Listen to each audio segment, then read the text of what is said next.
This is a photo of me in my early 20s. The refrigerator belonged to one half of the most hated band in the world, none other than Violent J of the Insane Clown Posse, also known as ICP.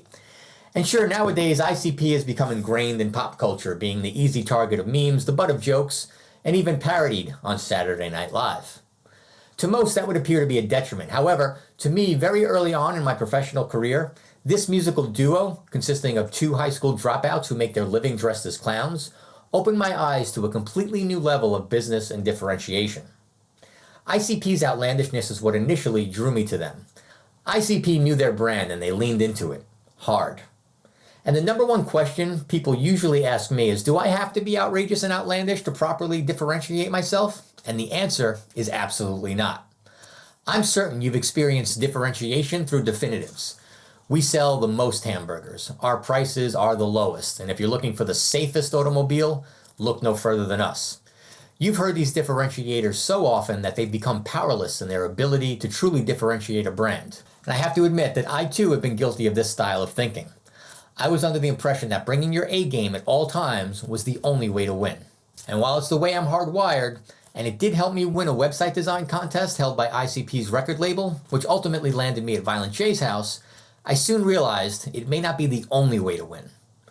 After being walked through ICP's independently owned e-commerce warehouse of multi-million-dollar inventory, touring the band's private recording studio, and speaking with the band directly, who will readily admit they are fully aware that they can't sing, my mind began to race on how the hell was all this possible? ICP was massively successful almost deliberately by not being the best. The band leaned into their greatest asset, that they in fact may be some of the worst rappers in the world. That was their differentiator. And I started to think, how would I market my business if I truly felt that I was no longer the best at what I did? I started to look around to see if any other companies had used this counterintuitive differentiation to market their brands. As I started to dig, I realized that this tactic was everywhere. Apparently, other business owners knew about this secret as well. The owners of the Oak Door Steakhouse realized that they were never going to sell as many hamburgers as McDonald's, nor could they ever compete on price. Not the biggest, not the cheapest, but still wanting to be part of the hamburger conversation, they went in the complete opposite direction and now sell one of the most expensive hamburgers in the world, coming in at close to $1,000.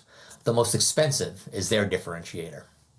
Pappy Van Winkle continues to tout how rare their bourbon is and lean on the fact that they sell so little of it to the general public.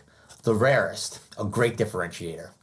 And who likes things to be difficult or have obstacles in their life? Apparently, a lot of fitness enthusiasts do. And Eco Race makes a killing marketing themselves as the toughest race in the world. And Tough Mudder? Well, they have the best obstacles in the world. The toughest.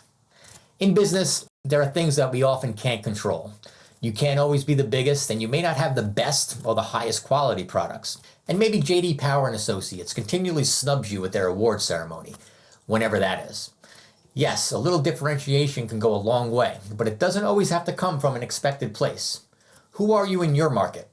The meanest, the ugliest, the slowest, the most inconvenient to get to? Your differentiator is there. You just need to define it, lean into it, and take your brand out of the closet of commoditization. Don't just take my word for it. Take it from the most hated band in the world.